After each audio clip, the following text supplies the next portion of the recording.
اعوذ باللہ من الشیطان الرجیم بسم اللہ الرحمن الرحیم۔ ناظرین و سامعین السلام علیکم۔ امید ہے آپ خیریت سے ہوں گے اور ہمارے ویڈیوز سے مستفید ہو رہے ہوں گے۔ ناظرین، ہماری آج کی ویڈیو کا عنوان جناب مختار بن ابو عبیدہ ثقفی ہے۔ اس ویڈیو میں ہم آپ کو جناب مختار کی شخصیت پر پڑے ہوئے پردے ہٹا کر ان کی بے مثال شخصیت سے متعارف کروائیں گے۔ ہمیں امید ہے کہ ہماری آج کی ویڈیو دیکھنے کے بعد بہت سے لوگوں کے ذہنوں میں جناب مختار کے بارے میں جو ابہام ہیں وہ دور ہوں گے۔ لیکن ویڈیو پر جانے سے پہلے روز کی طرح ہم آپ سے مؤدبانہ گزارش کرتے چلیں کہ ہمارے چینل کی ویڈیوز اپنے حلقہ احباب میں ضرور شیئر کرتے رہیں اور اس طرح سے علوم آل محمد کی ترویج میں آپ بھی حصے دار بنیے۔ تو چلیے شروع کرتے ہیں اپنا آج کا موضوع۔ حضرت مختار بنی حوزان کے قبیلہ ثقیف کے چشم و چراغ تھے۔ یہ قبیلہ جرت، ہمت اور شجاعت و بہادری میں مشہور زمانہ تھا۔ آپ کے اجداد میں ثقیف نامی ایک عظیم شخصیت گزری ہے۔ قبیلہ ثقیف اسی سے منسوب ہے۔ حضرت مختار کے دادا مسعود ثقفی تھے۔ یہ نہایت بزرگ شخص تھے اور ابو الحسن محدث مصنف فیض الباری کے ارشاد کے مطابق انہیں اصحاب میں بڑا درجہ حاصل تھا۔ ناسخ التواریخ کے مطابق ان کے والد عمر یا عمیر ثقفی تھے۔ علامہ ابن نما نے لکھا ہے کہ عمیر ثقفی کے والد عقدہ اور ان کے والد غنرہ تھے۔ حضرت مختار کے والد کا نام ابو عبیدہ ثقفی تھا۔ مولانا نجم الحسن کراروی کے نزدیک انہیں بھی صحابی رسول ہونے کا شرف حاصل تھا۔ یہ نہایت ہی شجاع اور بہادر تھے۔ ان کی جرت و ہمت اور میدان قتال میں ان کی نبرد آزمائی اہل کمال کی نگاہوں میں بڑی ممتاز حیثیت رکھتی تھی۔ انہوں نے اکثر اسلامی جہادوں میں سپہ سالاری کی ہے اور شاندار کامیابی سے اسلام کو فروغ بخشا ہے۔ میدان جنگ میں شب و روز گزارنے میں انہیں بڑی خوشی محسوس ہوتی تھی۔ یہ اسلام کی امداد میں سر سے گزرنے کے لیے بے چین رہتے تھے۔ مورخ ہروی کا بیان ہے کہ خلیفہ دوئم حضرت عمر نے انہیں فتح عراق کے لیے سپہ سالار بنا کر بھیجا۔ انہوں نے وہاں پہنچ کر دشمن کے دانت کھٹے کر دیے اور اپنی روایتی بہادری سے عظیم کارنامے کیے۔ بالآخر ہاتھیوں کے ایک بہت بڑے غول پر حملہ کرتے ہوئے ایک ہاتھی کے پیر سے کچل کر جاں بحق ہو گئے۔ حضرت مختار کے چچا جناب سعد بن مسعود ثقفی تھے۔ یہ بھی اپنی خاندانی روایات کے مطابق بڑے شجاع، بہادر اور جرت و ہمت سے بھرپور تھے۔ انہوں نے بھی اکثر اسلامی جنگوں میں نبرد آزمائی کی اور بڑے کار نمایاں انجام دیے۔ انہوں نے اکثر گورنری کے فرائض بھی انجام دیے۔ فتح مدائن کے بعد خلیفہ دوئم نے انہیں وہاں کا گورنر بنایا تھا۔ یہ خلیفہ سوئم کے عہد میں بھی وہاں کے بدستور گورنر رہے اور عہد امیر المومنین علیہ السلام میں بھی اسی عہدے پر بحال رہے۔ پھر جب حاکم شام کا اقتدار قائم ہو گیا تو اس نے انہیں مدائن سے ہٹا کر موصل کا گورنر بنا دیا تھا۔ جناب سعد دوستداران اہل بیت میں سے تھے اور آل محمد سے بڑی عقیدت رکھتے تھے۔ علماء کرام کا بیان ہے کہ حضرت علی علیہ السلام نے ارشاد فرمایا ہے کہ حضرت رسول کریم صلی اللہ علیہ وآلہ وسلم فرمایا کرتے تھے کہ جس طرح بنی اسرائیل میں اچھے اور برے، فرما بردار اور نافرمان دونوں طرح کے لوگ تھے، اسی طرح میری امت میں بھی ہیں۔ بعض اچھے، بعض برے، بعض فرما بردار اور بعض نافرمان ہیں۔ اور جس طرح بنی اسرائیل کے لوگوں کو دنیا میں ان کے کردار کا بدلہ دیا گیا تھا، اسی طرح میری امت میں بھی عمل اور کردار کا بدلہ دیا جائے گا۔ آپ نے فرمایا کہ بنی اسرائیل میں جو اطاعت گزار تھا اس کو اس کی جزا اور جو نافرمان تھا اس کو سزا دنیا میں دی گئی تھی، اور اس کا انداز یہ تھا کہ فرما برداری کا درجہ بلند کر دیا گیا تھا اور نافرمانوں کو عذاب میں مبتلا کر دیا گیا تھا۔ ہماری امت میں بعض وہ ہیں جو عزت کے قابل ہیں اور بعض وہ ہیں جو سزا کے لائق ہیں۔ بعض نافرمان ہیں جو اطاعت گزار اور تابع فرمان ہیں، بعض نافرمان ہیں اور جو اطاعت گزار اور تابع فرمان ہیں ان کی عزت خدا اور رسول کی نگاہ میں بہت زیادہ ہے، اور جو عاصی و گناہ گار ہیں وہ عذاب و عذاب کے مستحق ہیں اور دنیا میں بھی اس سے ضرور دو چار ہوں گے۔ یہ سن کر اصحاب نے دست بستہ عرض کی کہ مولا، ہم میں وہ لوگ ہیں جن کا شمار عاصیوں اور گناہ گاروں میں ہے۔ آپ نے فرمایا کہ وہ ایسے لوگ ہیں جن پر خداوند عالم نے ہم اہل بیت کی تعظیم و تکریم واجب قرار دی ہے اور ہمارے حقوق کا لحاظ کرنا ان پر فرض فرمایا ہے، لیکن وہ ان تمام فرائض و واجبات سے بحب دنیا غفلت کرتے ہیں اور ہماری عزت کی بجائے ہماری توہین کرنے کا تہیہ کیے ہوئے ہیں، اور وہ دن دور نہیں کہ اولاد رسول کو قتل کریں گے۔ یہ سن کر لوگوں نے نہایت تعجب سے پوچھا کہ مولا کیا واقعی ایسا ہوگا؟ آپ نے ارشاد فرمایا بے شک ہوگا اور ضرور ہوگا، اور سنو یہ میرے نور نظر حسن و حسین سلام اللہ علیہم جو تمہاری نگاہوں کے سامنے ہیں امت ناہنجار کے ہاتھوں قتل کیے جائیں گے، اور اے میرے اصحاب تمہیں بھی معلوم ہو کہ اس بے دردی سے قتل ہوں گے کہ جس کا جواب نہ ہوگا۔ پھر خداوند عالم جو عادل حقیقی ہے ان پر دنیا میں اسی طرح عذاب نازل کرے گا جس طرح اس نے قتل یحییٰ بن زکریا کی وجہ سے بنی اسرائیل پر عذاب نازل کیا۔ اصحاب نے پوچھا مولا ان پر نزول عذاب کا کیا انداز ہوگا؟ فرمایا کہ خدا ایک ایسے شخص کو پیدا کرے گا جو اپنی شمشیر آبدار سے انہیں کیفر کردار تک پہنچا کر دم لے گا اور انہیں اچھی طرح عذاب میں مبتلا کرے گا۔ اصحاب نے پھر پوچھا مولا وہ پیدا ہونے والا کون ہوگا، کس قبیلے سے ہوگا اور اس کا نام کیا ہوگا؟ آپ نے فرمایا وہ بنو ثقیف کا چشم و چراغ ہوگا اور اس کا نام مختار ہوگا۔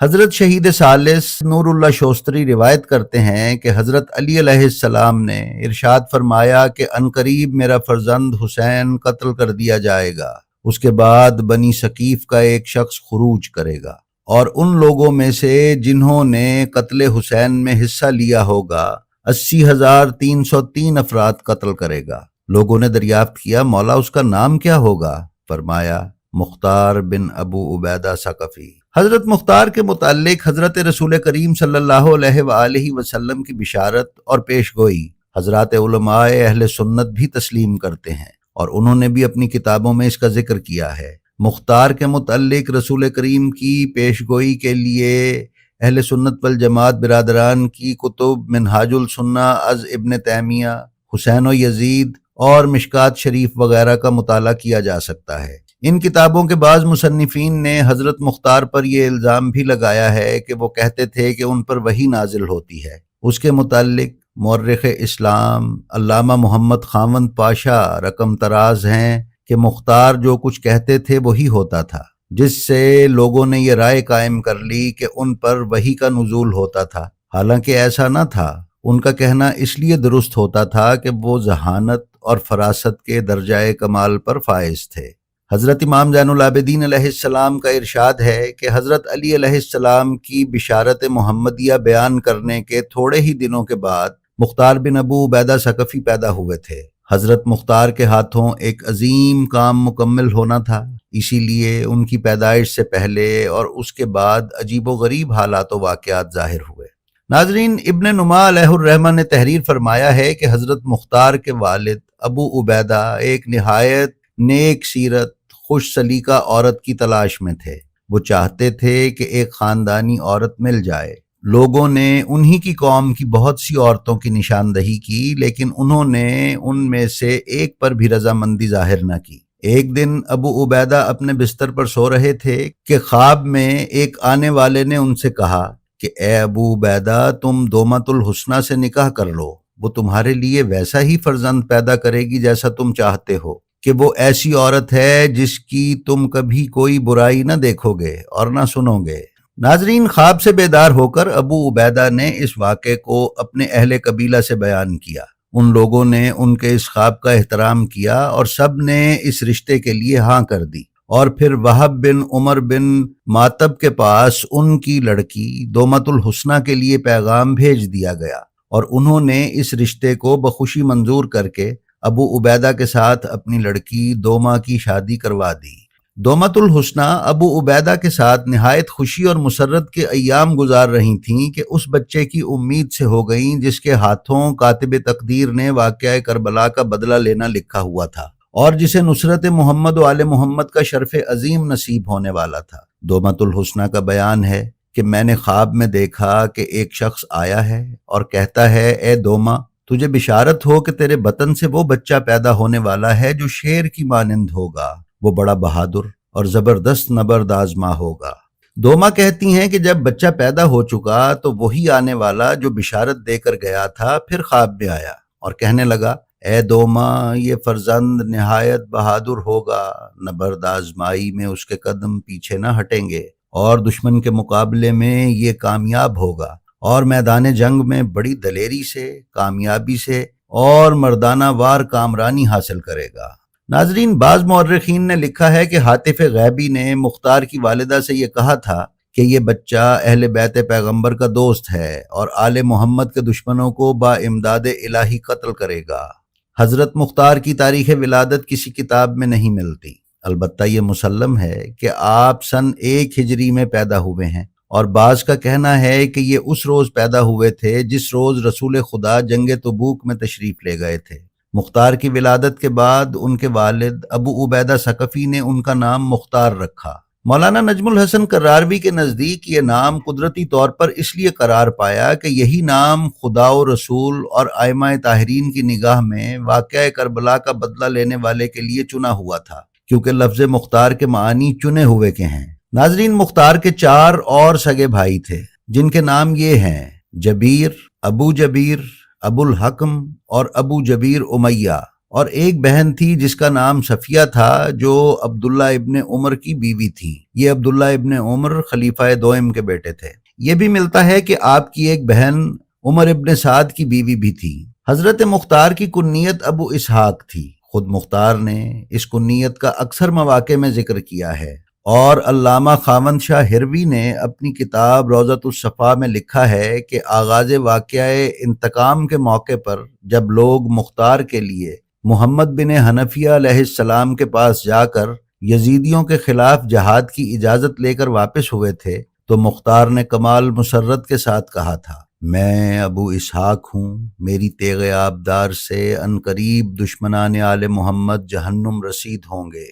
البتہ کتاب مجمعۃ البحرین اور جلاء العیون میں حضرت مختار بن ابی عبیدہ ثقفی کا لقب کیسان بھی ذکر ہوا ہے۔ کیسان یا کیسان کے معنی عقل مندی اور ہوش مندی کے ہیں۔ کیسان کیس سے متشق ہے جس کے معنی عاقل اور ذہین کے ہیں، اور اسی ذیل میں صاحب فہم اور صاحب ادب کے معنی بھی ہیں۔ علامہ مجلسی علیہ الرحمہ کا ارشاد ہے کہ یہ لقب حضرت علی علیہ السلام کا عنایت کردہ ہے۔ علامہ ابن نما نے تحریر کیا ہے کہ اسی لقب کی وجہ سے شیعوں کا فرقہ کیسانیہ مختار کی طرف منسوب ہے۔ علامہ ابو القاسم لاہوری تحریر فرماتے ہیں کہ مختار کی طرف شیعوں کا جو فرقہ منسوب تھا اسے مختاریہ کہتے تھے۔ وہ فرقہ علامہ شہرستانی کی تحریر کے مطابق محمد بن حنفیہ کو امام مانتا تھا، لیکن یہ درست نہیں ہے۔ صحیح یہ ہے کہ مختار اور ان کے ماننے والے حضرت امام زین العابدین علیہ السلام کو امام مانتے تھے۔ اسی حالت میں مختار ہمیشہ رہے اور اسی اعتقاد پر ان کی شہادت واقع ہوئی۔ علامہ مجلسی کا کہنا ہے کہ کیسانیہ اور مختاریہ ایک ہی فرقہ ہے جو حضرت مختار کی طرف منسوب ہے۔ ناظرین، مولانا نجم الحسن کراروی کے نزدیک کیسانیہ یا مختاریہ کوئی فرقہ نہیں تھا، بلکہ مختار کے اس گروہ اور پارٹی کو کیسانیہ اور مختاریہ کہتے تھے جو واقعہ کربلا کا بدلہ لینے میں حضرت مختار کے ساتھ تھا۔ جی تو ناظرین، ہمارے آج کے اس مضمون کی تیاری میں جن کتابوں سے مدد لی گئی وہ یہ ہیں: مجمع البحرین، خیر المال فی اسماء الرجال، ناسخ التواریخ، ذوب الغفار، ضمیمۃ البحار، روضۃ الصفا، روضۃ المجاہدین، الفاروق، نور الابصار، مجالس المومنین، جلاء العیون، بحار الانوار، مشکات شریف، منہاج السنہ از ابن تیمیہ، معارف الملت الناجیہ والناریہ، مختار آل محمد علامہ نجم الحسن کراروی۔ ناظرین، ہمیں امید ہے کہ ہماری آج کی ویڈیو آپ کو پسند آئی ہوگی۔ اپنا اور اپنے متعلقین کا بہت خیال رکھیے اور خلق خدا میں آسانیاں تقسیم کرتے رہیے۔ خدا آپ کا حامی و ناصر ہو۔ السلام علیکم۔